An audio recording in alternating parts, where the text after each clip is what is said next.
Санжырада селкинчек, санат ыр деп серпилет. Жаңы сезон башталды, жалпыга айтсак белгилеп.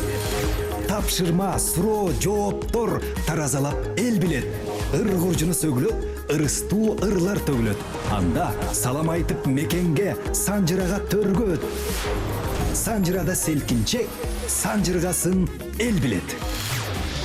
Иш күндөрү 12-ден 2-ге чейин. Санжырада селкинчек долбоору. Азыр деле ошондой шатырашатман, барбалаңдап, баягы ачык мүнөз, анан колунан келген жакшылыгын аябаган ушундай барбалаңдаган жакшы иши. Маңдайында да мактап коеюнчу агайымды. Рахмат. Сабак учурунда мындай билбей калганда. Сабак учурунда аябай строгий, кыйкыр өкүр урушат. Биз жаңы агай болуп келгенде ыйлачубуз. Аябай урушуп салчу. Кыйкыр өкүр. Сиз өзүңүз ыйладыңыз беле? Ыйлаган күнүм болгон. Булар мен баягы бул жылдыз менен ким окуп атты? Лира, Лира өкө бүтө турган убакка жакындап калыптыр да. Мен келсемчи. Эң биринчи бүтүрүүчүлөрүм консерваторияда ушул жылдыз менен Лирада. Анан баягы мен мугалим болуп жаш келдим да. Келсем, кенжелер окушуп баягы ал кандай десем мен баягы кыз эми баягы эрке болуп, кичине баягы эркелеп калат. Ошондой болуп калышты да. Анан мен баягы жаштыгыма салып эле 15 минутка салып эле кыйкырып өкүрүп буларды. Бирок далай азыр деле кыйкырып өкүрөм жидим келгендечи. Кегесте ошол мен эми ал баягы же орус жерде атпаса, же башка тилдерде болса, Атай Муса мыскалапаңдын ырын ырдап, үч билет ырдап, ошо ийине жеткизе албагандан кийин эмнеңер киши деп бакырам да, сен башка бирөөнүн ырын ырдабай эле кой, сен ушу киши боло турган ырларды ырдап атасың да, өзүңдүн ырыңды. Сен башка улутту эмес, өзүңдүн улутуңду, бабаларыңды аңтап отурасың. Ошого кудуретиң жетпегенде сен кимди жыргатасың, кимдин чекесин жылтасың. Бизде баягы өтө катаал да мындай ийине келип ырчы болуп чыгыш ар биринин колунан келбейт. Ошону ийине жеткирип чыгарыш тилин тосогу да. Анан ошого өтө баягы кылдат мамиле, экинчиден баягы өжөрлүк, көкпеттик, кайраттык керек да. Анын баягы өчөшүп эле чыгарбасаң чыкпайт экен. Мен өзүмдөн билем да, ошону барынча анткени мен ырчы болот деп эч ким айткан эмес да. Мен ырчы болот деп дагы ырчы болбойт деп мен көзүм айткан күндөр болгон да, филармониядан. Жаңы тапшырып келген да. Эки бетиң табактай момунда кысылып турса, өзүң толмошуңан келип турсаң. Мен өзү жоон жолп болчумун, натураман ошондой да. Анан ушундан эмне чыгат деп ушуга турчу болсун деп. Ооба, чоң эле баягы азыр токтогул сыйлыгын алып отурган чоң ырчтар. Кийин менден кечирим сураганда. Мен ошого жеткирдим да, акыры келип отур. Эмгек да ошонун баары. Ошондо консерваторияда канча жылдан бери эмгектенип атасызбы? 20 жылга жакындап калды. 20 жыл. 20 жылга жакындаган мен мугалим болуп гана иштегеним. Мен ушул консерваторияга студент болуп келгенде Мурат Акимович Бегалиев ушул мага жардам болсун деп иллюстратор кылып иштетип койгон. Иллюстратор болуп иштечүмүн.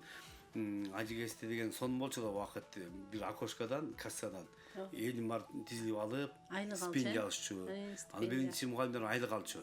Мен ошол айлык алган улук мырза агайлардын катарына эң артына туруп алып, мен айлыгымды алчумун. Андан кийин эртеси студенттерге пенсия таратат, стипендия. Стипендия алчумун алар мененчи. Мага көп эле жардам берди ошол баягы ырчы болуп чыгышыма. Анан баягы мен азыр немемди трудовой книжкамды ачсам, ошо 97-жылдан бери иштеп келатам да. Консерваторияда.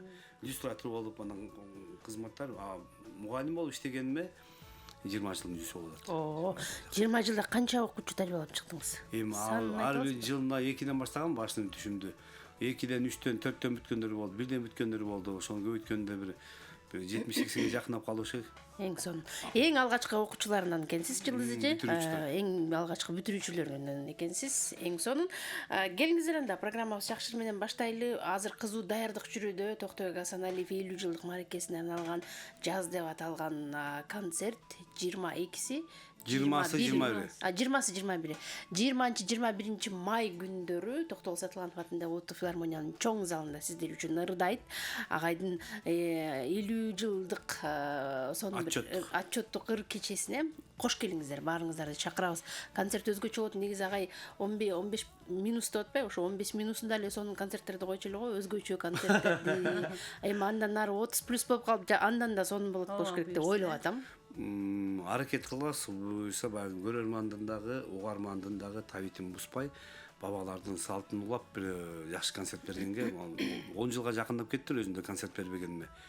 Ушунча таң калып отурам, системанын өзгөрүп кеткенине, ушунчалык тездик менен өнүгүп аткан мобилдик заманга таң калып бүтпөй отурам да ошого чейинчи.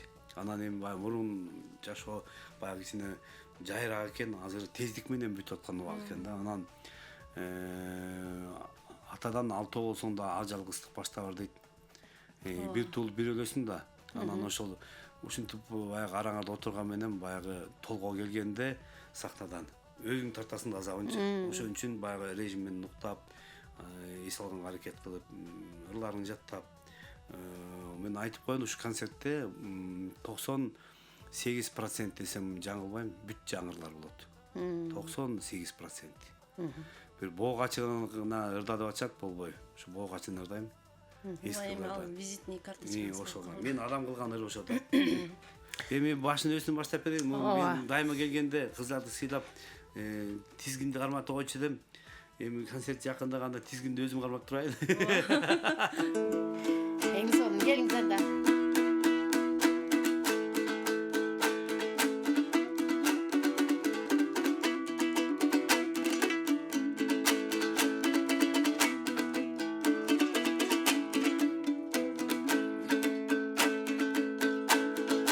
Sargayganısıp gözündeki bak, gir çalganısıp yaşlıktaki çak, özgürülmeyi tura vermiştin. Ömür çirkin ötüp baratan.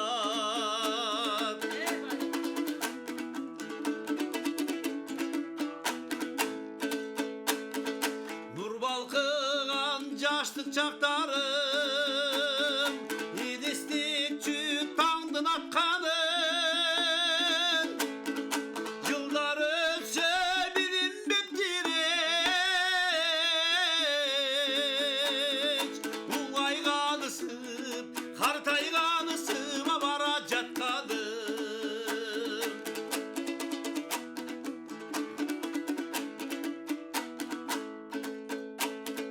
Kıyarsa da yaşlı kırdalım, imgikleri benim cırgalım. Şankıldan şairim benim, il aldığında, cürt aldığında gele tırnağım. Şankıldan şairim benim, il aldığında, cürt aldığında gele tırnağım. Бара келди, азаматсыз кол чабуулар сизге. Керемет сонун аткаруу, Токтогул Сатылганов агайыбыздын аткаруусунда. Эл алдында ар дайым шартылдап, шатман ырдап жүрө бериңиз агай. Ар дайым 30+ болуп, дагы көп жылдар дагы сонун ырларды аткарып элдин кумарын кулагын кандырат деген үмүттөбүз. Агайыбызга ден соолук каалайлы. Буюрса концертте жалпы көрөрмандарды Токтогул Сатылгановдун күтөбүз. Келиңиздер. Билеттер филармониянын кассасында сатылып атат. Мен баягы эскиче эле Союзду көрүп тарбияланып калган кишилерге да. Мен элдерге ошол жерден бир өзү сатып алсын деп атам да. Анан баягы телефондон заказ кылат экен элдин бирде. Жок, андай эмес. Басып келип, аракет кылып, биз канча эмгек жумшап атабыз. Жок дегенде концертке басып келип өз путуң менен келип алып кет деп ошентип атам да. Билеттерди ошо кассадан аласыздар, филармониядан буюрса. Филармониянын кассасында байланышып, канчада барып алсаңыз болот, толук маалымат билип алып, анан барып алсаңыздар болот, жалпы көрөрмандар. Келиңиз андан, Жылдыз эжеке, агайды куттуктап, билинбейм, мына 50 жашка чыгып кеттир агайыңыз. 15 минус агайыңыз. Агайга ишенбей турам, эме элүүгө чыгып алдым дегенине. Анан чыгармачылык ийгилик каалайбыз агай, концертибиз аншлаг менен өтсүн. Анда мен Жамин Акималиевдин кайкы учуп кайра кел чыгаркырам деген аткан дейм. Eyvallah.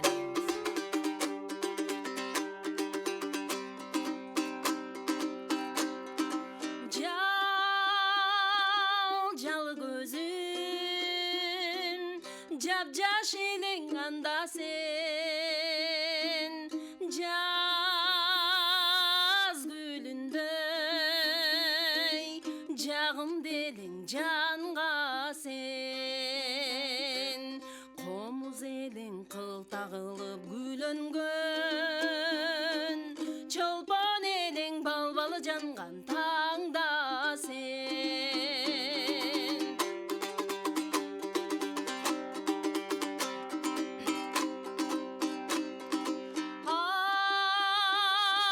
андан бери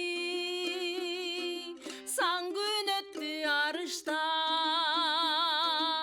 ал күндөрдөй сен да кеттиң алыстап араздашпай алысташың себепсиз азыр дагы бир мен үчүн табышма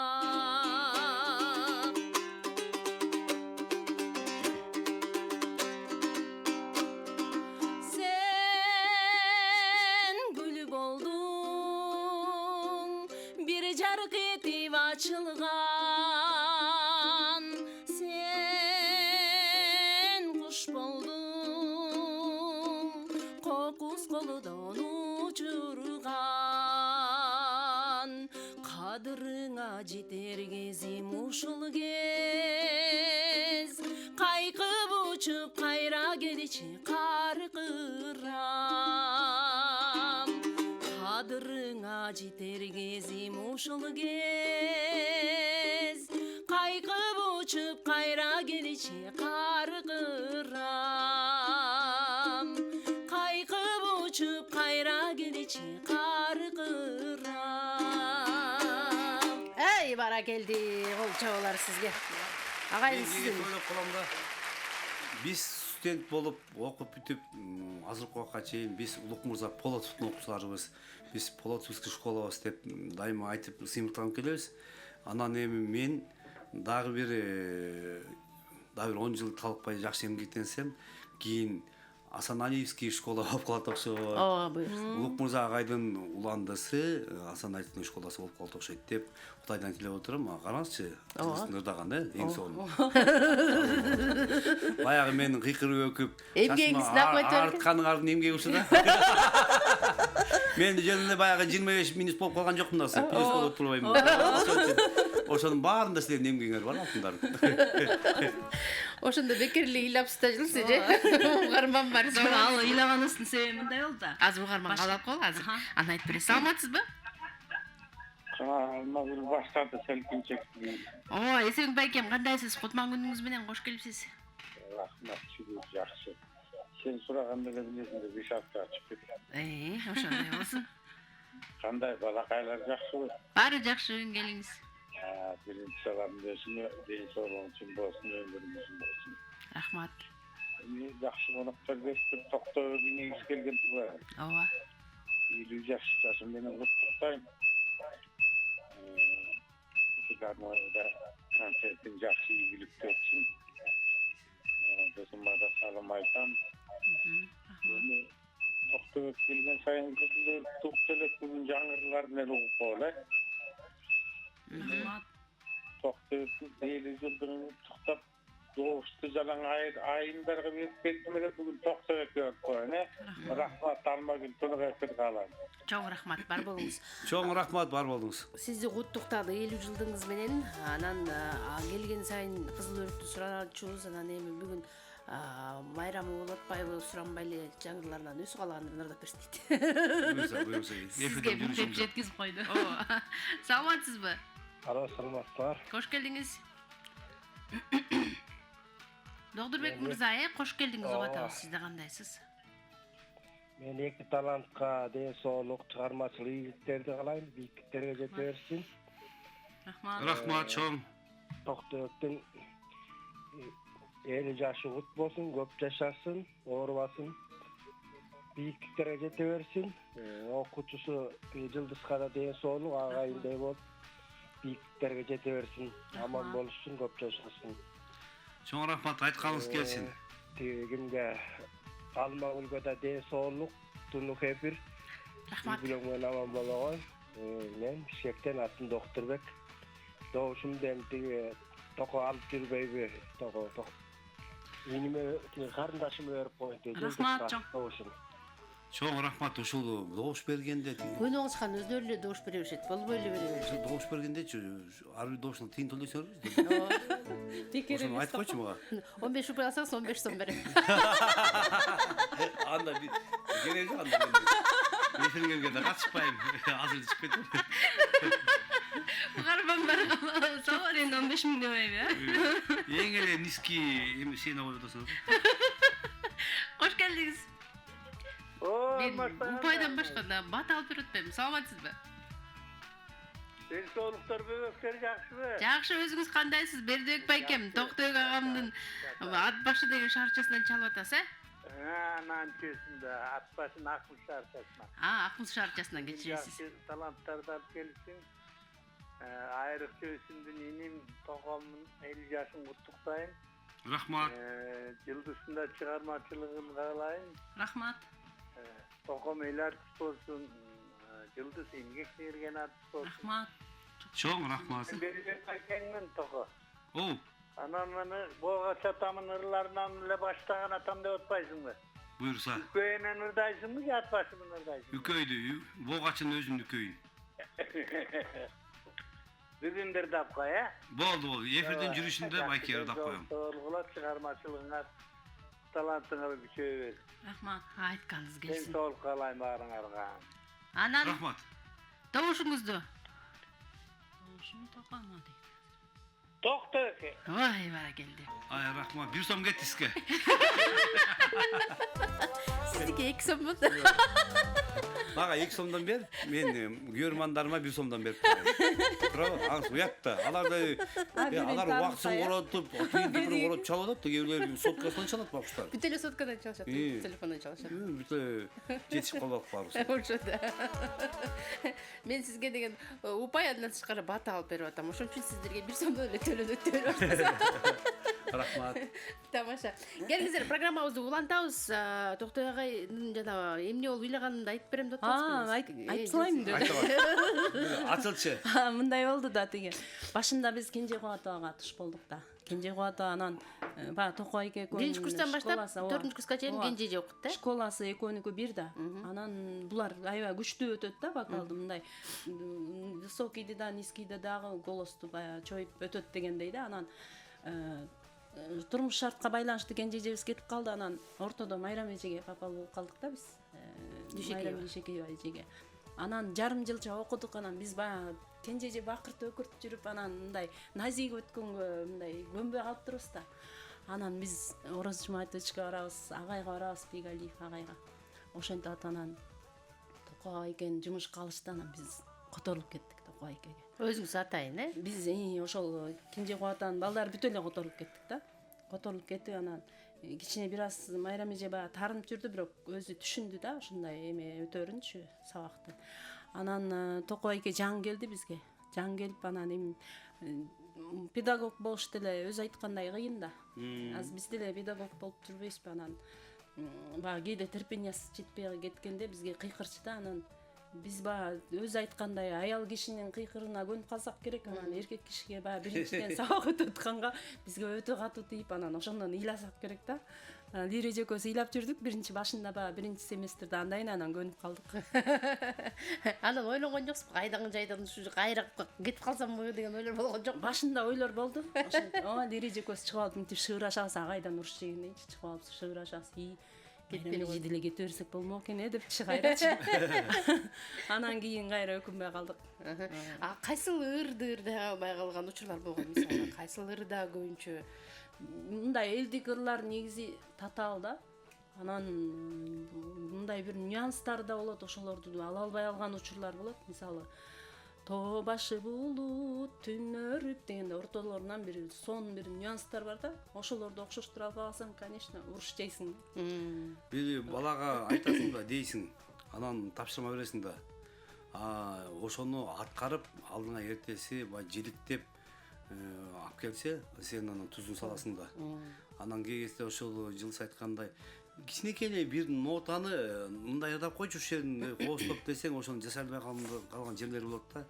Анан бир жол көрсөтөсүң, 5 жол көрсөтөсүң, анан тажайсың да башкасын сабап өтөсүң да. Анан момундай кылып атпайбы, ушуну укпай атасың. Эмне ушул бир нотанын айырмасын ушу жарым тон экен могу жер. Ушуну билбей атасыңбы деп эметсең, ушуну кайра кегистер ырдай албай калышат да. Анан бакырасың да. Ооба. Анан сиз айткандай 3 мүнөттүк ыр биз жөн эле угарман катары угуп коюшубуз мүмкүн, бирок анын артында көптөгөн мээнет бар, ошону ары Ошол 3 мүнөттүк ырды алдыңарга ырдап чыгыштын өзүнүн тилинин тосогу бар да. Ал канча мээнет менен даярдалып келип анан элдин астына чыгып атасың. Ошо 3 мүнөттө сен элден бат алып жакшы жака же жаман жака кетесиң да. Эл кабыл алса жакшы жагына уланды. Эгер эл арасат кабыл алса да чийик экенин билесиң. Эгер эл кабыл албаса, сен ай жерде ордуң жок да. Мына ошо эл эле ошол жерден чечип коет. 3 мүнөттө тагдырын чечилет да. Айтыңызчы, окуучуларыңыздын арасынан азыр мындай элге белгилүү болуп ырдап жүргөн аты чыгып калган окуучуларыңыздан. Жылдыз өзү жүрөт, Лира жүрөт, Кемел Казы деген окуучум бар. Каныкей эстрадалык жылдыз Каныкей менин консерваторияда мен окуп. Нурзат Ранатов жакшы Ажы Кожоева. Андан кийин Миргүл Асаналиева, Ошто азыр кызым жүрөт, фамилиясын угуп калбадым да. Азыр жакшы Ошто, мисалы фольклордо ырчылардын алды болуп жүрөт азыр. Атын азыр таап айтып берем сизге. Азыр баягы убакыт бүткөндө бүтүп калды да.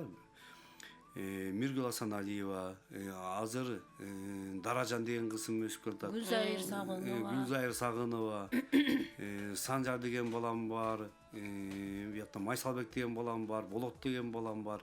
Эми бирин айтсам бири таарынат. Камила деген кызым бар. Роза деген кызым бар. Эми биринен бири өтөт да. Баягы жан келгенде элдин баары эле чуркайм деп баягы топко күлүктөрдүн арасына чуркайм деп келет. Баягы тагдыр ошолордун арасынан дагы күлүккө кошкондо анан билинет да. Баягы биз бөпөлөп багып өстүрүп атат беребиз. Анан эми окуу жайды бүтүп өзүнүн тагдырын өзү колуна алган кезде анда билинет да, Кудайым буйрса. Анан эми биз окутуп аткан тайгунандар жакшы, Кудайга шүгүр азыр. Кийин ушул Кыргыздын бир жакшы ырчылары болобу, ошол керегине тиеби, элдин алкоосуна татыйбы. Эгер ушул биз окуткан мугалимде мындай бир жүрөгүндө, акыл эсинде мындай ой түйүн болот экен да. Сен окуткан балдар бирөөнүн балдары да. Анын ошо бирөөнүн балдарынын келечектеги тагдырын колуңа аласың да. Ошол тагдырдан ошо балдар орун таап, элдин уулу, элдин кызы болсо, ата-энеси канча сүйүнөт билбейм. Мугалим укмуш сүйүнөт. Анткени сен атасын, энесин көрбөй, тааныбай туруп, бирөөнүн баласынын тагдырын ордуна коюп атасың да. Бул Кудай Тааладан дагы алкоолорго таклит болуш керек деп ойлойм да. Анткени жакшылык кылып атасың да, булактын көзүн ачыпчы. Бул чоң иш. Мен ыраазымын, балдарыма ыраазымын, кыздарыма ыраазымын. Бар болушун, анан жараткан ушу дайыма дем күч берсин, эргүү кетпесин. Айтканыңыз келсин эң сонун. Рахмат, биз да ыраазыбыз агайыбызга. Бар болду. Мугалим мөмөлүү дарак деп бекерден айтпайт да, ошон үчүн Мугалим болгону эң жаман көрчүм да. Мектептен айтчым, мугалим болбойм мен. Болсо ырдайм, болбосо мал багам дечим да. Анан мугалим болгондо эмне үчүн жаман көрөм мугалим болгондо? Ошол мен кандай кабыл алганын билбейм, ошол мугалимдердичи. Биздин карып калган мугалимдер көргөндө боорум урчу да.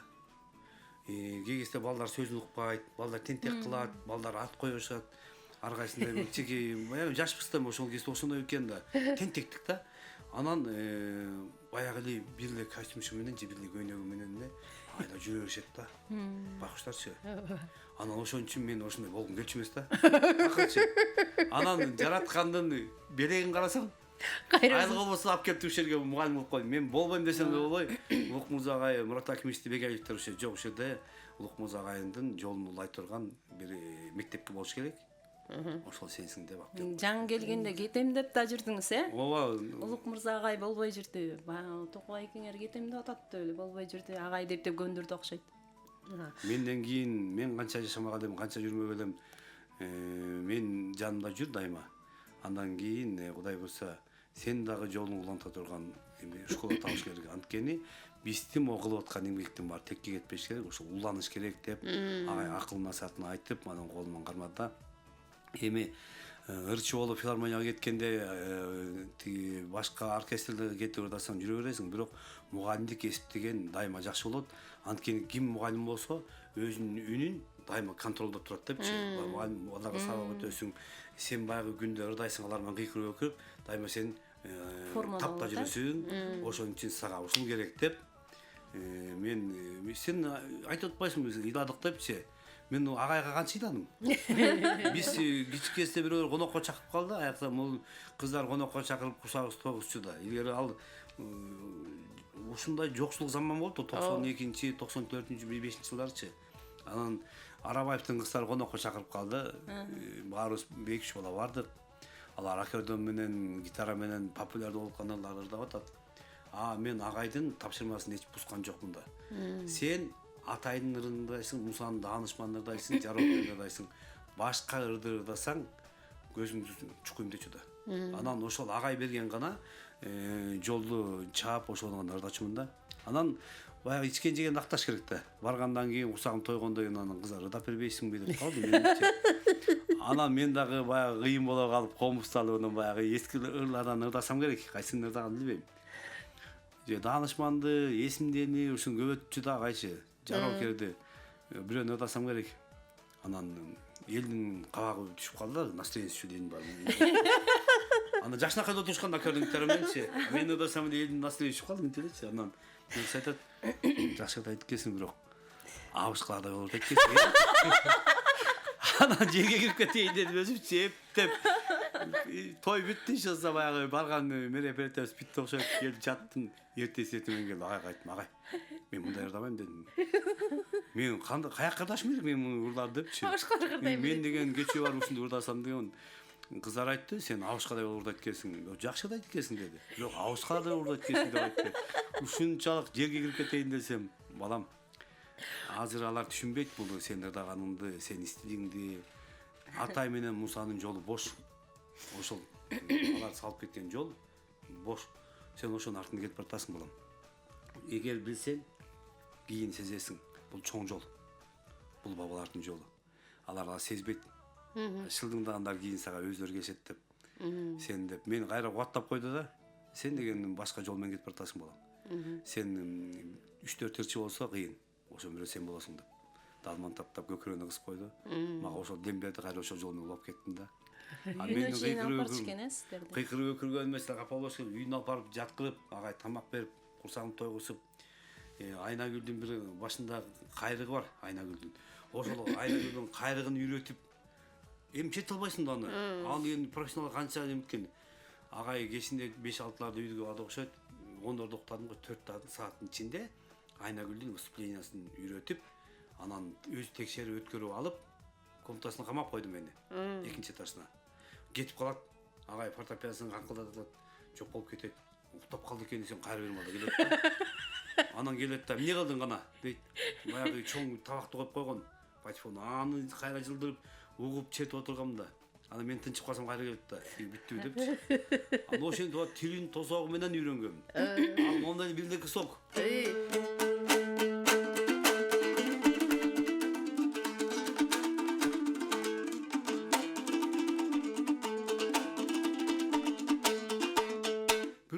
Укмуш четилген укмуш да, могу эки колду быдыр-быдыр кылып четкенде, анан могу кайрганда, агай канча жолу жактырбай атып, анан аягында саат 10дон өтүп, эки көзүбүз кашайып, уже уйкусу келген, анан эми жатты да. Ошондо муну эле кийин баягы таксалып келди болуш керек деп ойлойм да, бирок баягы каркас түзүлүп калган да.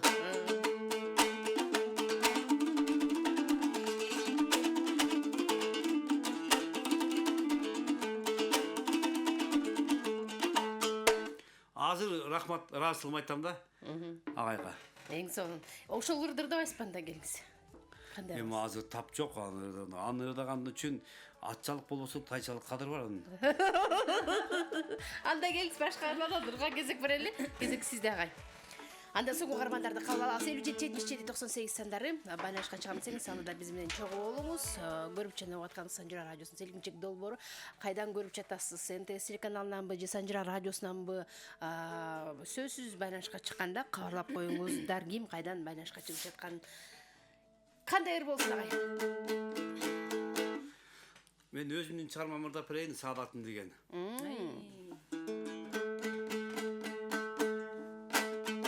Сөзү Жылысбек Алыбаев досумдуку да.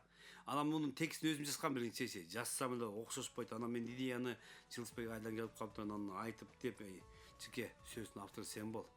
Огонуп менки болой, баягы азыктар мол болуп кетпеди, сөзүн өзү жазып, огон өзү чыгарып, өзү ырдап, клипте бичи да өзү да. Аракат Көчөрбаев комуз ойнойт записке. Комуз чирткенди өзү да. Ошондой болбойду деп сөзүн ошо Жылысбек досума ыйгарып койгом. Силер ойнобогула, ооба. Сүйөрүн Жылысбек сүйүп токтойбой калган эмес деп.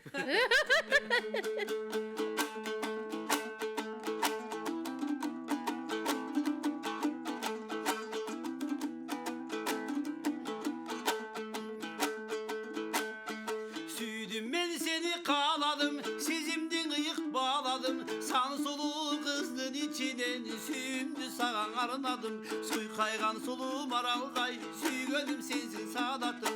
Aşıklık otun tutantı, vansayın günde güç alıp. Akku verip olup köldögü, aldımdan ötsün sunalım.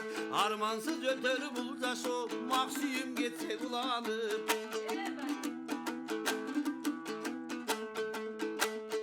Ağlamda dizdip tavalbas, adamda sizde yaralbas. Aşığınsız da ün sozu, tantpese sizge varalbas. Akku birip oldun Saadatım, akşum karım oy alalbas. Hadi.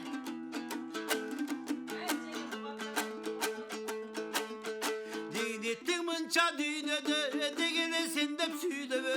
Dindarov oldum sen üçün, demimemiz la üdeve. Doğuşun çıksa süyem deva, doğum çok çarıp düğüne. Ad başımdın töründey, arpanın çatır kölündey. Armanda jürgön tokondu, azaplı oydun bödüm bey. Azdekte valçı özünsün, akşum karıklı öküm bey.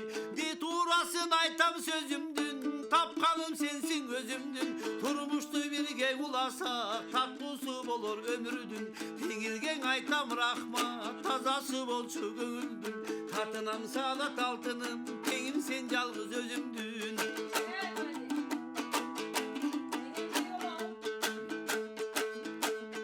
Hırlarım çıkıp sen menen, ışkılı caştık demmenen.Iymanın artık başkaça, ırıstı uzatsın pendeden.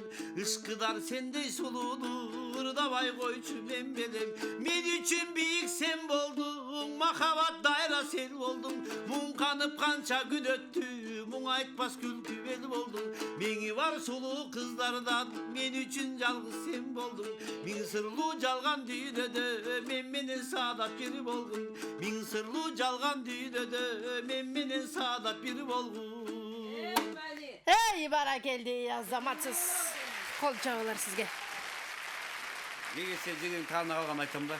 Мен арманым бар.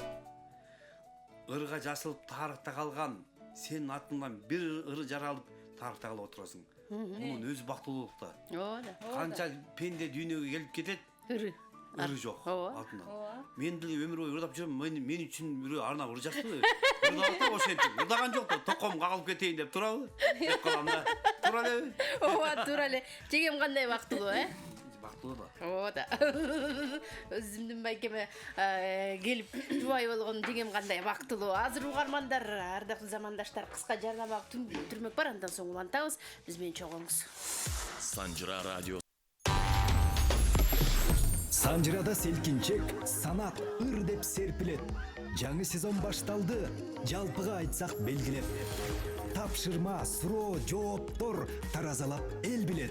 Ыр куржуну сөгүлөт, ырыстуу ырлар төгүлөт. Анда салам айтып мекенге, Санжирага төргөт. Санжырада селкинчек, санжыргасын эл билет. Иш күндөрү 12-ден 2-ге чейин Санжырада селкинчек долбоору.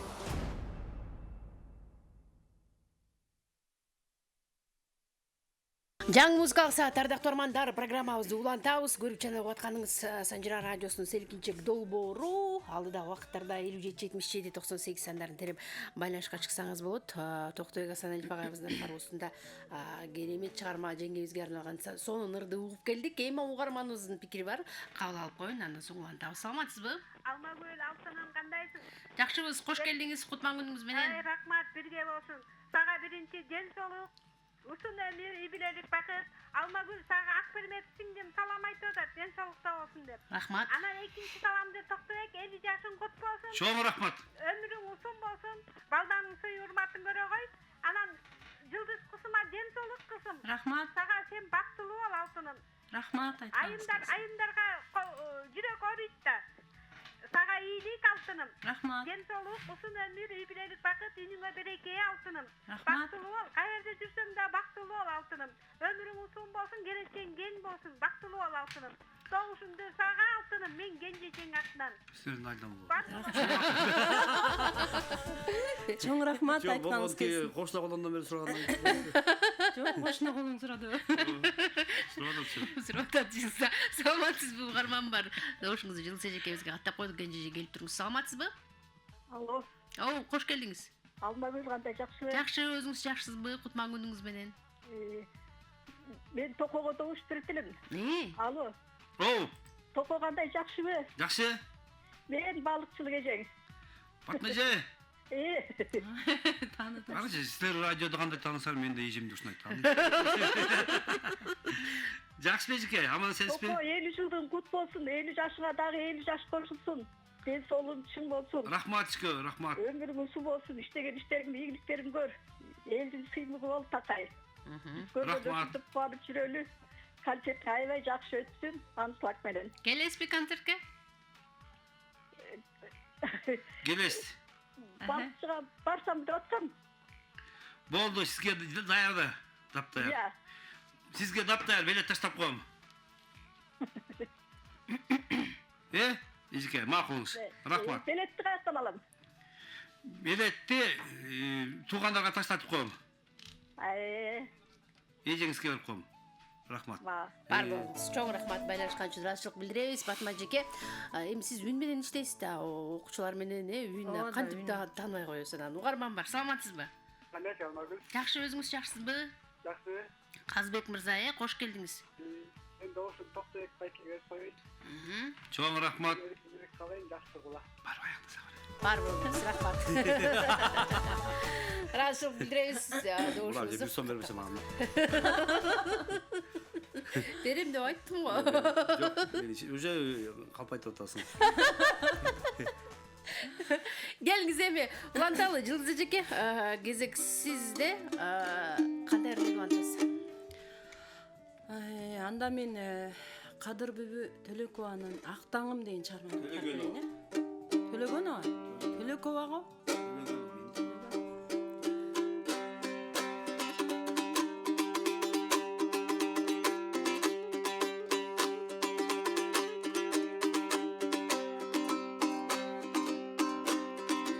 Сиздин бекен жүрөктө бир сыр барын, арзуң эмес жөн гана мен кумармын, көңүлдөгү арзуумду айта албай, карагаттай көзүңдөн балбылдаган көзүңдөн ыр курадым.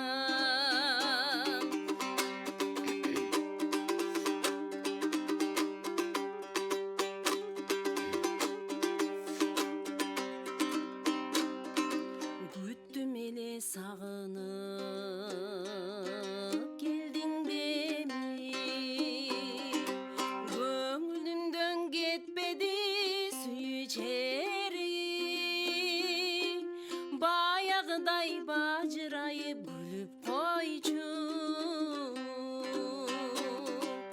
жазылсынчы бир жолу, ачылсынчы бир жолу сүйчерим.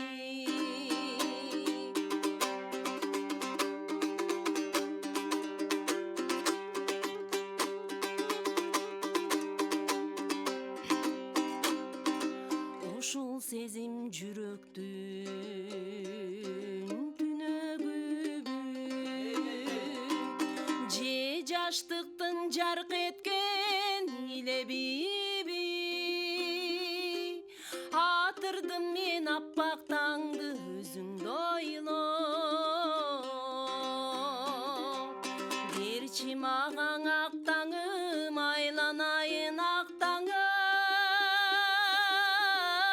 тилегимди. Атырдым мен аппак таңды өзүңдү ойлоп, берчи мага ак таңым, айланайын ак таңым тилегимди. Бара келди. Азаматсыз кол чабуулар сизге. Комузчуну көрсө колу калтырайт болду. Агайымызды көргөндө Айымдын алдында колум калтырайт го. баягы ушкан күндөрдү эстегенде ого өтөр, Сон керемет Жылдыз Мырзабекова жекебиз аткан ушундай жакшы чыгарма. Программабыз улантабыз. Бизде болсо мейман бар. 53-77-98 сандарын тергенин саламатсызбы? Саламаттар. Кутманыңыз менен. Саламаттарбы? Жакшысызбы? Өзүңүз кандайсыз? Сиздердин Санжира радиосуна абдан чоң ийгиликтерди каалайм. Рахмат. Чыгармачылык адамдар менен жөнөкөй элдердин ортосунда абдан сонун байланыш түзүп берип жатасыздар. Мен добушумду Жылдыз кызга берем. Мен Рахмат, экинчи жолу угуп атам бул кыздын ырын. Абдан сонунурду айткан. Чоң рахмат. Токтобекке сөз жок. Токтобекти мен 2000 жылдары шайлоодо жүргөндө көргөмдө, анда жап-жаш бала болуп жүргөндө шайлоодо чогуу иштегенбиз.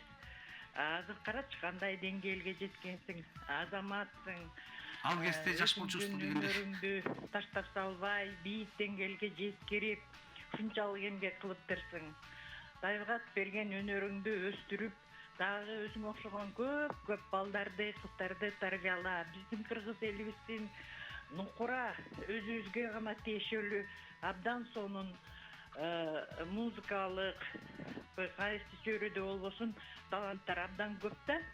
Биздин президентке да мен абдан чоң ыраазычылык билдирем. Ушул музыкага, маданиятка абдан чоң көңүл бөлүп атат. Анан дагы эмне айткым келет? Биздин балдарга, азыр өсүп келаткан ырчыларга чоң ийгиликтерди каалайм. Анткени мен ойлойм, бардык тармактарда, даже дүйнөлүк музыкаларды дагы ийине жеткире аткарышат. Мен ушу бир аз убакыттан бери бош болуп, Санжира радиосун көрүп атам да, Санжира радиосун эмес, бул телекөрүүнү. Сиздерге Санжира радиосуна ишиңерде чоң ийгиликтерди каалайм. Алмагүл, сиздер бул таланттардын дагы кандай ийгиликтерге жетип, канчалык деңгээлде эмгектенип, анан сахнага чыкканын айтып берип атасыздар да. Силерге ыраазычылык. Токтобек ишиңе ийгилик. Чоң рахмат. Жаш бала элең мына элер тосу элүүгө келип калыптырсың. Жаш кут болсун, мындай тойлордун, мындай жашоодун дагы далай чокусуна жетип, жашооң жалаң жакшылыктар менен өтсүн. Ишинде музыкалык тармакта чоң ийгиликтерге жетишиңди каалайм. Чоң рахмат, бар болуңуз. Эл артисын берип койгон. Сен ошого татыктуусуң. Чоң рахмат. Айтканыңыз келсин, бар болуңуз. Арабызда ошо жакшылыктын көбөсү болуп кеткен эстеп бар болуңуз. Бирок шаарда турам. Концертке келесизби? Барыбызда шарт болуп калдык да, мен айылдан төрөдүбүз. Концертке бара албайм го. Мен концертке барыш үчүн азыр пробкаларда көпкө туруп калат экенм да. Балдарды да убара кылгым келбейт, аларды жумушунан келип мен концертке алып бар деп телевизордон көрүп турам. Токтобек дагы чоң чыгармачылык ийгиликтер. Чоң рахмат, бар болуңуз. Аман болуңуз. Рахмат. Ыраазычылык бар сизге. Добушуңуз. Десем алыстап кетти. Чоң рахмат, бар болуңуз. Байланышкан үчүн ыраазычылык билдиребиз. Келип туруңуз. 57-77-98 кийинки мейман бар. Саламатсызбы? саламатсыңарбы? Жакшы, өзүңүз кандайсыз? Кош келдиңиз. Жакшы, тонук эфир каалайм. Бүгүнкү келген конокторго чыгармачылык каалайм. Токтобой эним 50 жылдык жашым. Рахмат. Үй бүлөң менен жакшы турмуш көрүп, бала бакырыңдын рахатын көр. Рахмат. Адам менен түшүлүктүү бол, саадатын дегенди ырдайт. Кызга чыгармачылык каалайм. Рахмат. Болушунду берип, бул жолу Токтобек иниме берип коеюн. Рахмат. Токтобек сагатын деп чоңуп, концертиң жакшы өткөрсүн. Анан бүгүн неберемдин туулган күнү, ошого бир ыр арнап койсоңор. Айдардын майрамы экен, алмагүл бүгүн. Майрамга болсун деп Токтобокко саадат келип калган. Бишкектин шакирдиң. Шакене жеке бар болуңуз. Чоң рахмат. Небереңиздин туулган күнү менен биз ага чын дилден куттуктайбыз. Атын атап койсоңуз жакшы болмок экен. Ден соолуктуу болсун. Келечекте Кыргыздын жок эле дегенде мына Токой акемдей болсун. Эң мыкты, таланттуу инсандардан болсун. Саламатсызбы? Алло, саламатсыздарбы? Жакшыбыз, келиңиз. Атым Дөөлөтбек, Чокулуктан. Дөөлөтбек мырза, келиңиз. Добушум бермет айымга берип коеюн. Ой, кайсы бермет беребиз? Берметтен да ким эле? Жылдыз эжебизге. Бар болуңуз. Рахмат чоң. Ойдун баары берметте деп эле. Рахмат. Бермет отурганго жанында деп. Ачык билдиребиз, ошуңузга каттап койдук. Мен Токтой агаманчы, колумдагы Султан Сулейманды Шакени сурагым келип. Султан Сулейман Шаке кимби? Ооба. Бул жөнүндө эмне? Нечке. Муну каяктан алдыңыз? Ким сунуштады? Бул негизи чыгармачы чөрөдө жүргөн кишилер көп нерсе албайт. Берет бизге. Ушу берген бизге. Ким деле ошо. Айтпайм. Айтсам анекдот болуп кетпейби. Вот мен жок дегенде 50% айтылбай эле калсын. Барды айтсага болбойт, Жок, ушунусун дайыма жакшы көрөт да, мен байкагандан чага агайым дайыма тагым жүрөт, анан кийин кармалап эле ушуну кайра чечет, кайра салат, кайра чечет, кайра алат. Элмеги да Тока агамдынчы, анан сурагым келиппи, ушуну кайсы касиеттүү адам белек берди болду экен деп. Билгем ошо белек экен. Чыгармачылык сыйган бир күйөрманыңыз берген ошо. Күйөрмандардан берген. Ойбай. Анан эми атын айтпай эле коеюн дегендей. Муну айтсам мага аябай мындай олуттуу болуп калдык, байкадыңызбы? Серьезный болуп. О, серьезный болуп. Мурда кийин күлбөгөн кишидей болуп. Түшүнүктүү ким берген? Түшүнүктүү эле тийише берсем, тамашагай. Анда ырдайлы. Шакекте эстеп бир ырдап коюңузчу агай. Шакекте болобу?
Yörükünde ölsün gül zaman.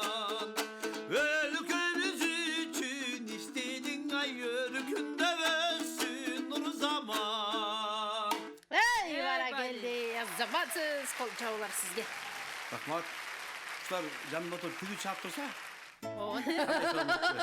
Жок, экрандын артында чаап атышат угармандар, көрөрмандар. Ой, Рахмат, барыңыздарга. Отуруп алып, Үнү керемет да ушу деп кубанып чалып аткандар абдан көп. Сен Жумабек аксакал ушул кеңестечи ырдап калса да, аны ырдаганда өзүнөн өзү чочуп кетти. Ошону 80 деген. Үнү жакшы болуп калган кездечи. Ошондой болайын, 80-90га чейин ырдап турайын, 90га чейин ырдаңыз. Жашайбызбы? Буюрса, жашайсыз. Азыр Айталам, чейинелер да беребиз. угарман бар, саламатсызбы? Жүздө укпай калат го. Кеп чыгырып кетти, ошо таппайсың. Гирсамды жеп ошо. Кеп тишин орда. Ала калам депчи. Саламатсызбы? Угарманыбыз бар азыр. Хош келдиңиз апа, кандайсыз? Жо, кеп тиш менен багы гирсамдын оңго окшош да. Туурабы? Анан оосуган кеп чыгырып кетсе, жердеги гирсамды ала калып оосуга салып чачканыңан. Ой, тока коя турам şimdi. Саламатсыздарбы? Саламатчылык. Силердин күлгөнүңөрдү көмөт бар, мен да жыргап күлүп атам. Мен укпайм. Жыргаңыз. Жыргаш керек жашоодо, келиңиз. Жылдыз ден соолук, чыгармачылык ийгилик. Рахмат. Жанатан бери ала албайт. Мен Токмоктон Гүлмира Жеңер. Добушум Токтобе кийиме берип коеюн. Аман эсен болгула, ден соолукта. Чоң рахмат айтканыңыз келсин. Ыраазычылык билдиребиз. Добушуңузду каттап койдук. Келип дейли. 57-77-98-2 мейман бар. Саламатсызбы? Рахмат, бирге болсун, кош келдиңиз. Көлдөн Кубан мырза, келиңиз. Ишиңерге кирик, чыгармачылык ден соолук каалайм. Токтойк мырза. Токтойк мырза. Элимбирбек Иманалиевдин ырларынан аткарып берсеңиз абдан жакшы болот эле. Ырдап берейин. Жисинда жүрөгүңүз сөрттөн жүргөн го дейм. Сүйүүгө. Рахмат. Сүйүүнүн кадыр баркын киши, билген киши суранат да ырларды. Ырдайбыз. Добушуңуз. Ай. Рахмат. Добушуңузга. Ыраазычылык билдирели. Сиз жылсы же каттап койгон. Жылсы каттап кой. Мен берип атпайм. Али, байкемди окшотпек, сен ырда, добуш тияка берейин деп айтмакта. Саламатсызбы? Алло. Кош келиңиз. Мен Бишкектен табылды. Табылдыга кандайсыз, келиңиз? Жакшы, аман эсен. Мен токомдун аябай чыгармачылыгын сыйлайм да. Бул Жолбойго айттан кийин келе ата-энемди ырдаган жакшы жигит таптан. Ошону сыйладым аябай. Рахмат. Молодецсиң. Давай, чыгармачылыгың өркүндөй берсин. Добушум сага. Чоң рахмат. Бар болуңуз, аман болуңуз. Ыраазычылык билдиребиз. Байланышка келгениңиз үчүн рахмат айтабыз. Добушуңузду каттап койдук. Агай баягы 50 жашка чыгып атпайбы Токтой агамчы? Анан биз бала кезде мен 50ге чыктым десе чоң аталар көрүнчү да, мындай чоң кишилерчи. А сиз өзүңүз айткандай 35 минус болуп турбайсыз. Эмне басынтып атасың? Сөзсүз жашын айт деп, анан ошо бисилгери деп аны айт деп мисал кылып. А сен мисалы жок эле карып бараткан сени бар деп атат.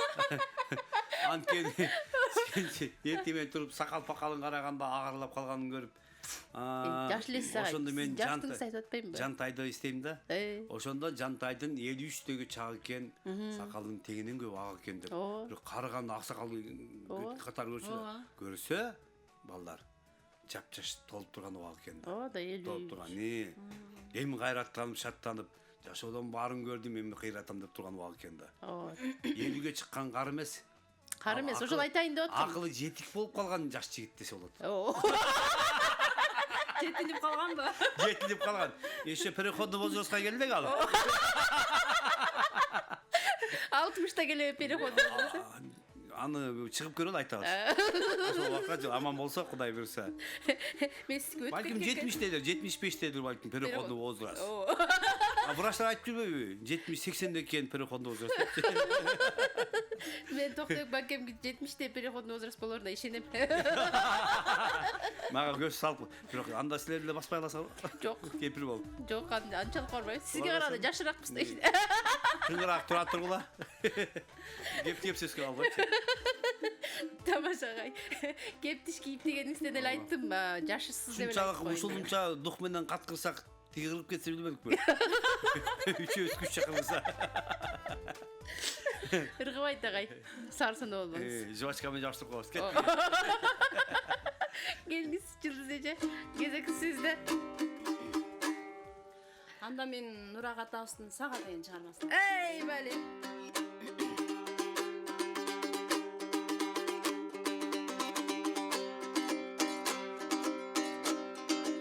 Жан дүйнөмдү үмүткө термей, кыялга термей, сага саналар сансыз агылат селдей.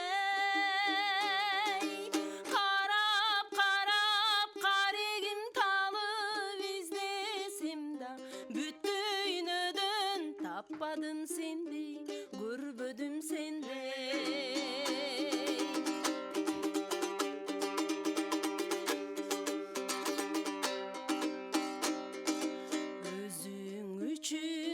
Чачкын келет асманда күндөй,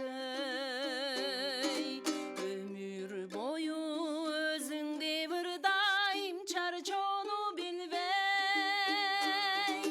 Карап карегим талып издесем да, бүт дүйнөдөн таппадым сендей, көрбөдүм сендей.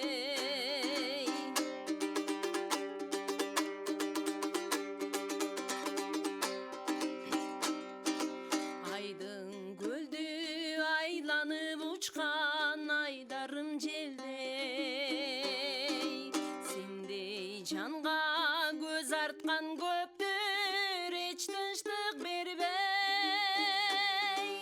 Ишен жаным, абайла жаным, ким болсо да чын баркыңды биле албас мендей, сүйө албас мендей. Чын баркыңды биле албас мендей, сүйө албас мендей. Эй, баракелди, азаматсыз. Кол чабалар сизге. Жылдыз Мырзабекованын аткаруусунда жакшы чыгарма, ардактуу угармандар, Нурак атабыздын кереметтери угарманыбыз бар байланышта калалы. Саламатсызбы? Алло. Кош келдиңиз. Кутманды күн, Алмагүл. Рахмат, Ибадатжикем, кандайсыз? Жакшы, рахмат. Бүгүн экран керемет. Төркүндөрүң келип толкуп. Ооба. Күлкүң беле шаңкып. Өзүң батпай атасың. Биякта отуруп биз да ошентип чыргап атабыз. Бактылуусуң, ушундай төркүндөрүң бар. Ооба да. Жылдыз кыз. Бул Токтойбекеден шакирт болуп чыгыш деген чоң ийгилик. Устаттын маңдайында отуруп, тең жарышып азыр монтип ырдап турганың буда жетишкендик. Рахмат. Отурган кыз орун табат деп кош жылдыздай болуп отурган ордуң бар экен. Бекем болсун. Кайын журтуңа кадыр алгының, эл журтуңа бата алгының, төркүнгө төрөдөй кыз болгунуң, Токтойбектен алган өнөрлөрдү, таланттарды ташкындатып, Роза Аманованын шакирттери, мына Элзара Үскөнбаева, Нуржан Түмөнбаева дегендер, алар өзлөрү шакирт чыгарып атат. Сен де ошондой даражага жетип, шакирттерди чыгарган, кыргыз элинде эмес, башка элдерде атыңды чыгарган, азыркы жаштардай болгон бактылуу күндөрдүн рахаттары келсин. Теңириң теңдеп берген жарың менен, жан шериң менен, жашоонун рахаттары менен, этек жеңиңе оролгон уул кыздарың менен бактылуу күндөрдүн рахаттары, келечектери өмүрүңө күч кубат берип, өмүргө өмүр кошулуп, өмүрүң узара берсин, иштериңдин ийгилиги болсун. Эч нерседен кем болба, тилеген тилектериңе жеткиниң. Амин айткансыз. Амин. Токтойбек айланайын. Кыргыз эл тойбой турат азыр. 50 жылдык баягы 50 жылдык эмес азыр 70 жылдык кылып койду го. Ушу 50 жылдык торколу тоюң кут болсун. Мен каналдардан көрүп атам. Абдан марттың, абдан күчөдө кече бир топ билеттерди берип атасың. Азыр дагы бир пачка билетти кармап отурасың. Мына. Мен билет сураган жокмун, кечеки көргөнүмдү айтып атам. Азыр бир пачка кармап отурасың. Кече бир топ элди разы кылдың. мен ушундай там бердим да сага. Ырчылар белеттерин көтөрүп алып, фирмаларга шерин ойлогон жерлерге барып алып, жалдырап өткөрүшөт да, алып койгулачы, келип койгулачы деп. А сен болсоң акча токтомок турмак, тачкалап көтөрүп өзүң таратып жүрөсүң. Бул эмнени билдирет? Бул сенин пейлиңдин кеңдигин билдирет. Сен элден бата алам деп, эл үчүн, эл аралап, эл талантынан чыккан жигитмин деп, ушу талантым, өнөрүм элге дагы жетсе экен. Чоң рахмат. Деген ниет менен ушундай бир батаны, чоң батага ишенип концерт берип атасың. Бул эмне деген? Мына кече дагы угуп калдым. Биздин акындар казактын акындары менен Францияга кетип баратат деп. Акындар кетип баратканда сендей болгон ырчы шакирттерин алып алып эмне үчүн Францияга барбайт? Буюрса. Шакирттериң абдан күчтүү, сенден чыккан таланттар өзүңөндей болгон уул кыздар бар. Мен ошондой бактылуу күндөрдү каалайм.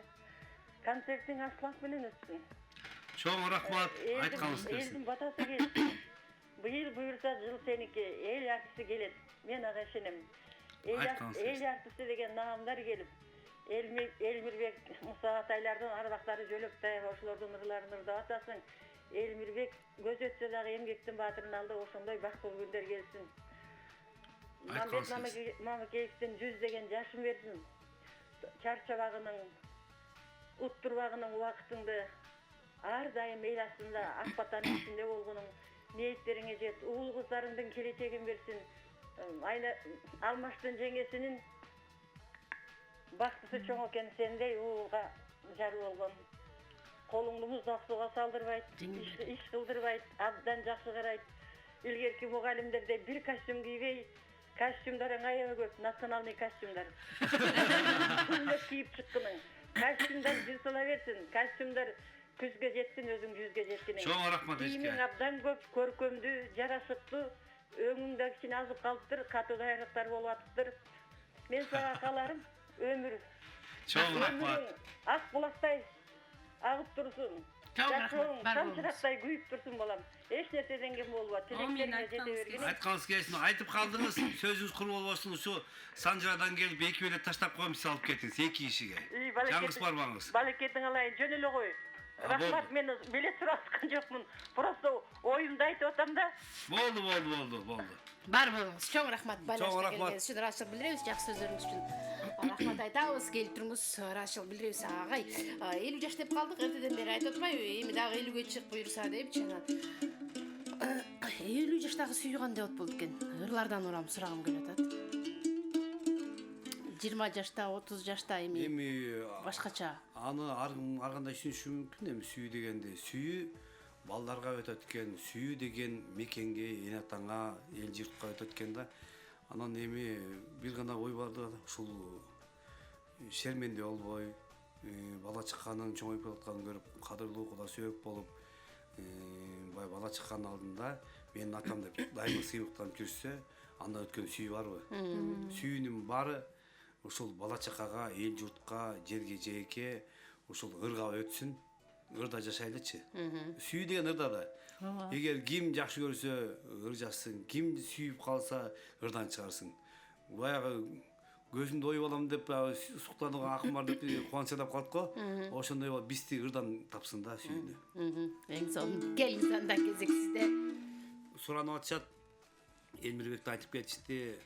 Кенедейден чоң өскөн досум, жакшы кишинин жанында жүргөнүбүздү кегесте сезбей калат экенбиз. Баягы көрө кат менен алышып жүрүп, убакыттын кантип өтүп кеткенин да билбей калып атабыз кегестечи.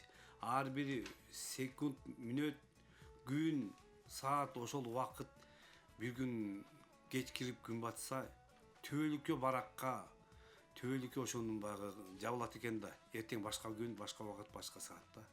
Ошон үчүн күндүк өмүрүң болсо түштүгүнө жоргом деп кыргыз бекер айтпаптыр. Элмирбектин Булбулум деген чыгармасын аткарып берейин. Черикбай Аксакал мен агайым, ушул ачагайымдан угуп отурам деп мага телефон чалып атат. Агайыма да салам айтып, ден соолугун бекемдигин каалап бизге сабак берген агайлардын бири. Ошол Элмирбектин Булбулумун аткарып берейин, сиздер үчүн. Келиңиз.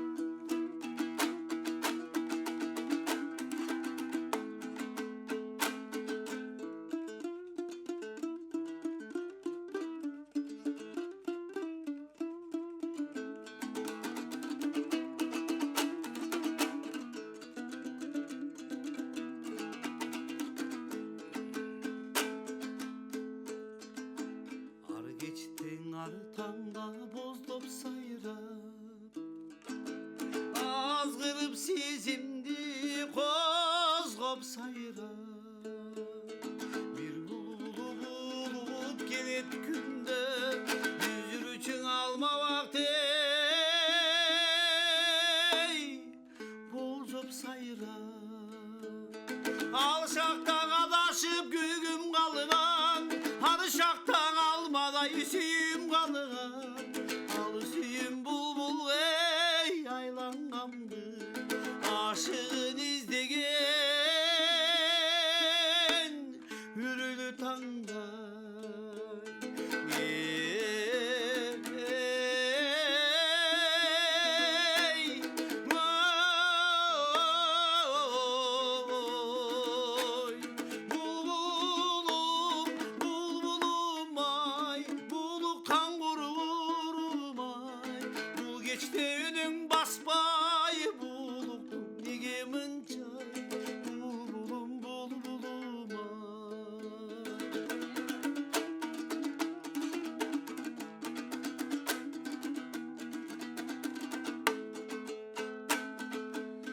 Şayısın yaş bulu toktobogон ey yaşadı can çok ey bozdobogон yaşımın göbestep al gündürdü yaşlığım yaşlıkan ey okşogon sayrasın ötkündün eski salıp çittik alıp Ulugan bulbulday seni çoktu Buyruksuz şimdi Cikti alıp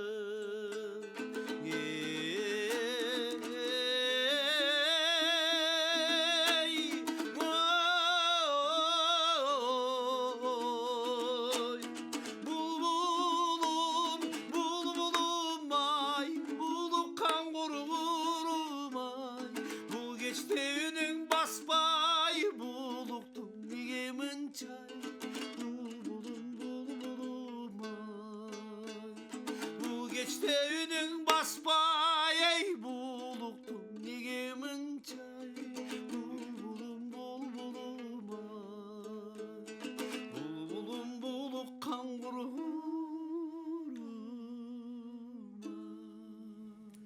Ey barakeldi azamatsız kolçalar sizge kelек. Мыкты чыгарма, мыкты аткаруу Токтой Гасаналиев булбулум деп аталды. Бул угарманыбыз бар байланышта. Саламатсызбы? Рахмат, кош келдиңиз. Кандайсыз? Азыр эле туктулук адамдын 60 тамырын сыздатып булбулумду да берди. Кандай сени баскаруу, кандай сонур. Ошолорду да басканда элдерге дагы бир жолу айтып кетейин. Өмүрбек Насырбек дегендей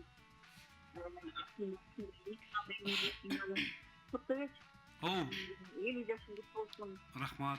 Eli olsun, eli de senin orta odasılar kalan kendi sanığı var. Bilme istegi bir isteğiyle bırakmayacaksın. Oşanım o kızlar ayıp da değişip. Değişip. Bırak 25 plus bolu otam da, şu plus'un alıp sasak bir de otam. Yanında oturan Anan yakında biri sorun kompüterden sorun Kamaşı'ndan da uykunday versin. Rahmat. Anan Жылдызка, sen дагы төбөсү көрүнүп калган ырчылардын бирисиң. Жакшынакай ырларды аткарып берип атасың жанатан бери. Анан Алмагүл менде ушундай бир шарт болуп атат да, биринчи жолу сенден суранып атам. Жылдыз менен Токтобекке бирден упай берип койчу. Макул.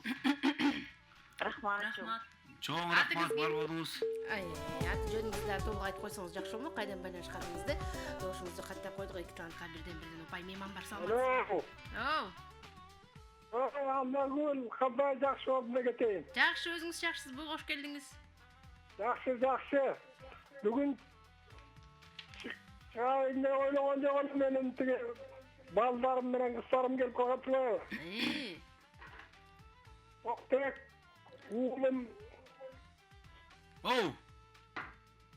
Уулум жакшы. Ага токома yeni yılından kutluktan Рахмат. Çıkarması iyilik kalan konsertin açılakını öpsün kaldım. Чоң рахмат. Бар болуңуз. Анан Рахмат. Önemli sağa usulü Ayzen kaçtı tanrım yaşına yettim. 116 yaşka yetsen daha.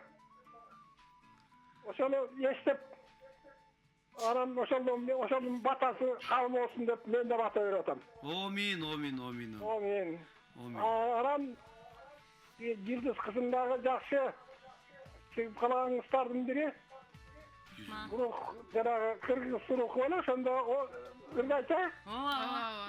Барым деп Anam кез. adam ömürlü baktulu olsun. Ağadağı çoğun iyiliklerini kalayım.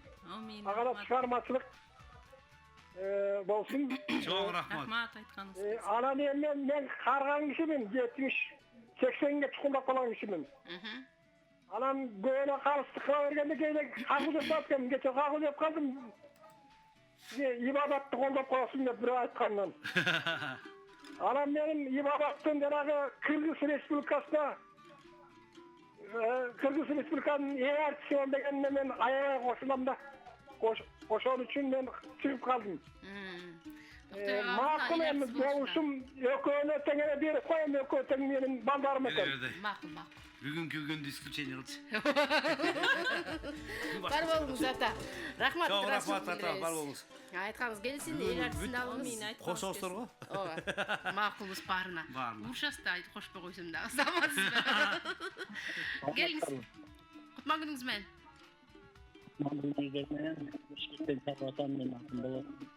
Болот мырза келиңиз. Силердин убактыңарды абдан баалуу эмеспи? Анан жыбалы эле кечке жана төмө эже беришүүлөр го кечке. Антпей эле кыскача айтып кетейин. Токтой эке ошол бардык чыгармачылык ийгиликтер.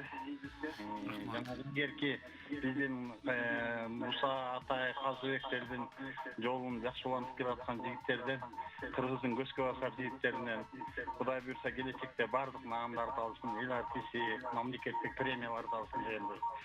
Ошол сиздердин алмадыдан бул жакта отурган айымга барыңарга чыгармачылык ийгилик, денсаулык табылсын. Чоң рахмат. Добушуңуз. Ошондо агайга. Жылдызга бер. Мага жок, мага сыйдыгын берип атат. Асыга тыйынын берип атат. Рахмат, бар болуңуз. Тыйыным каттап койдум анда. Жүрсү жекебизге. Келиңиз Жылдыз эже, мындай жакшы сөздөрдөн кийин жакшы ыр болсун. Токтойго эл артисин алсын деп атышат элдин баары. Ошол элдин баарынын батасы кабыл болуп, эл артистигин алыңыз. Татык туз жана эже айткандай эч агалы алып коңуз. Ооба, эл алдында, Ооба, эл алдында. Мен анда Баратовдун туугандар жүрөчү эсен аман деген чыгармасын аткарып берейин.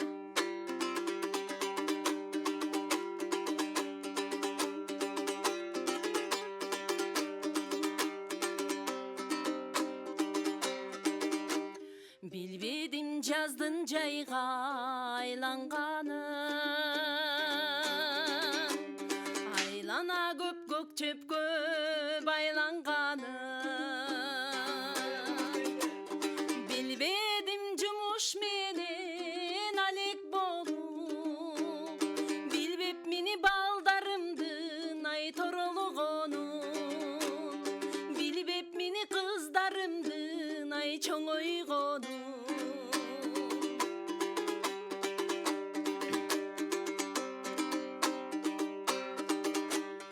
Билбедим күздүн кышка айланганын, айлана аппак карга байланганын. Билбедим жумуш менен алек болуп, билбеп мени чачтарымдын ай агарганын, билбеп мени чачтарымдын ай агарганын.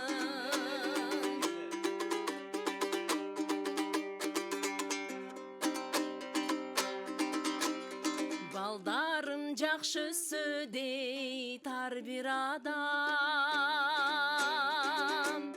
балдардын жакшылыгын көрүп жалам.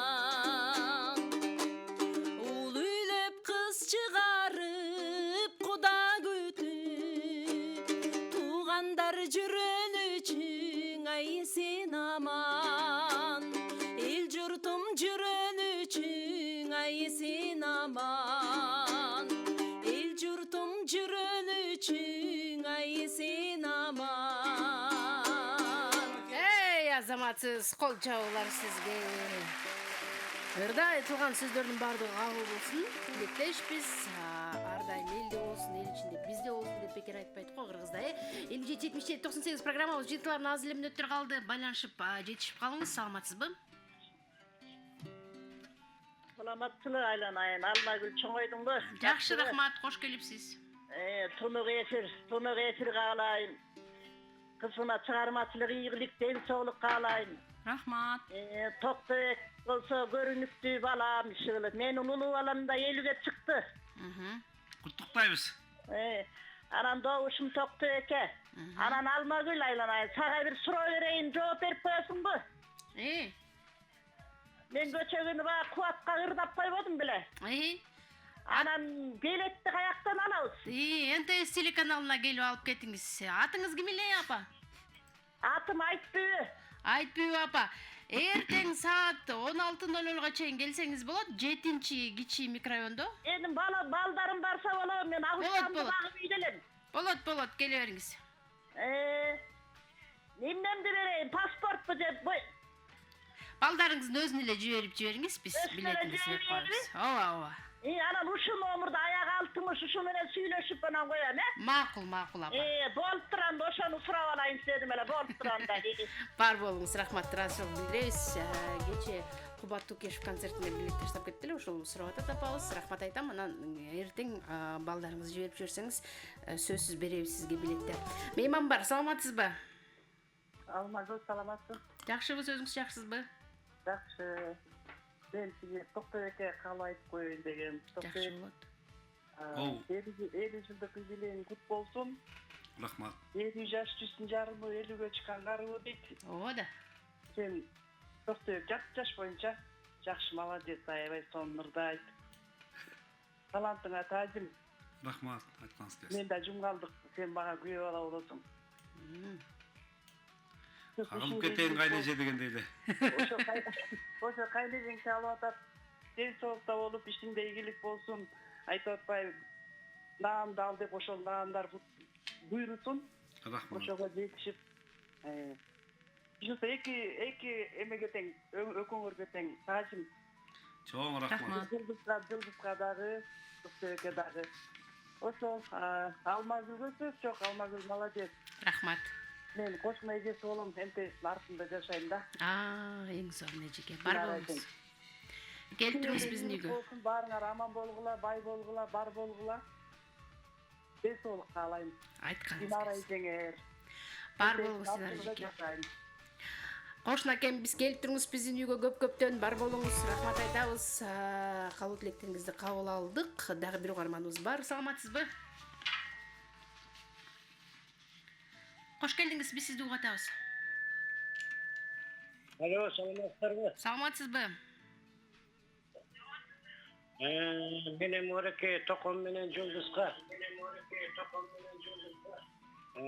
Бөкөн чыгармачылыгына аябай силем. Токо.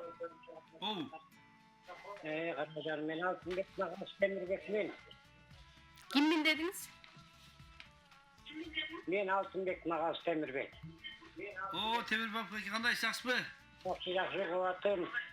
Мореке юбилейиң кут болсун. Рахмат. Сен чыгармачылыгыңды билбейиңиз жокпу? Алтырмандан болгой бактылуу. Чоң рахмат. Анан сен 50-дө бешик айтпайт, 50 тура айтып атат. 50ге караганда жаш көрүнөмбү, байке? Ой, күнүлө сен 50 бербей калай, 25-30 тегерегенде жигит. 30 калпара көрбөңүз. 25 плюс деп койсоңуз жетет калпара. 30га чыккым келбейт дейсиз. Ага 25-30 деле берейин, анан алда Мен өзү 15 плюс дебедикпи? Насты эси 25 деп коюу. Эм Алмагүл. Мен Туран Каражан, мен биринчи жолу чыгып атам, Санжырага өмүрүмдө ошол. 66-67-ге карап атам. Anam Morika Göten bürödüle kızım tapan basın. Makul. Düşündüm sizdi. Birisinden berip koy kara canım. Makul. Bar bolunuz. Yököneten uzun ömür içinden soğuk. Çok rahmat. Var bolunuz. Айтқаныңыз келсін. Raşılık bildireriz. Marasında ilgisinde жақсы шаңғырлар тартыламан болып жүре бере. Атыңызды кім қайталап қойыңызшы? Мен Қалянов Темірбек. Темірбек байке. Ошол бизге калган тилегиңизге чоң рахмат. Ушул Санжаранын студиясына биз сизге бир 2 билет таштап кетем, концертке келип кеттиңиз. Кыйкыр өкүр ошеден.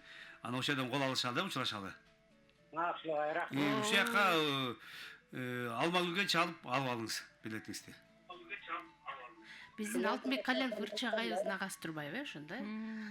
Бар болуңуз. Бар болуңуз, рахмат. Алтынбектин агасымын. Бияктан алып алга билетти, рахмат. Макул агай, макул, чоң рахмат. Жердешчилик кылып кеттиңиз да кайда эле. Тамаша. Теберек мырза, куттуктайбыз. Токтобек Асаналиевдин 20-21 май күндөрү филармониянын чоң залында отуручу чоң программадагы өзгөчө концертине 2 чакыруу кагазын сизге тапшырды.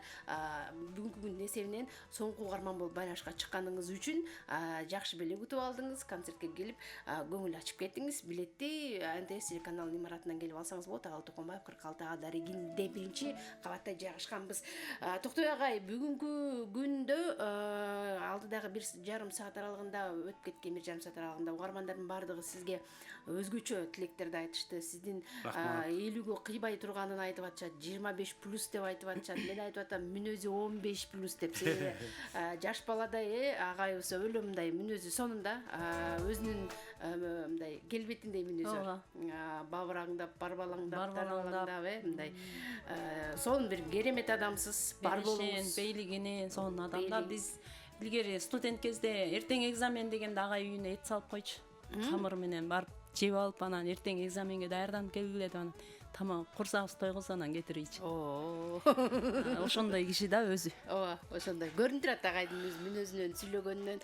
Биз сизди чын элден жакшы көрөбүз агай. Ден соолукта болуңуз. Санжара радиосунун жалпы жамааты сизди сыйлайт, урматтайт.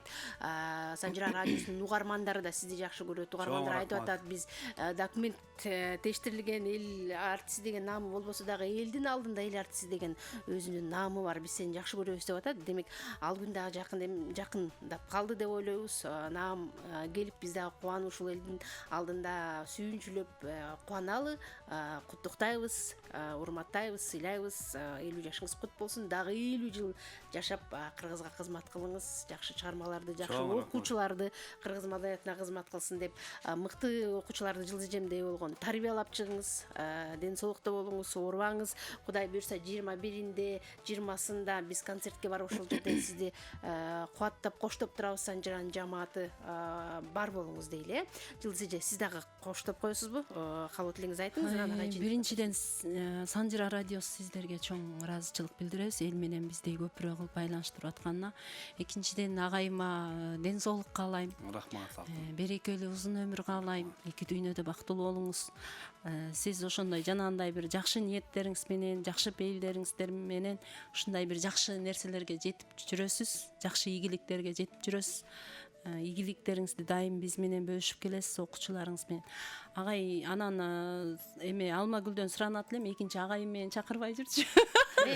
Жо, бүгүн сизди агай менен коштоп. Бая эмеде устаты менен шакирти отурганда, билбейм, сүр болот кадимкидей эле. Мен мисалы агайдан сүрдөп азыр мындай бир өзүм кенен, ээн эркин мындай ырдай албай койдум да. Анан ошон үчүн элдин алдында суранып алайынчы. Эми 2 жумага чакыр.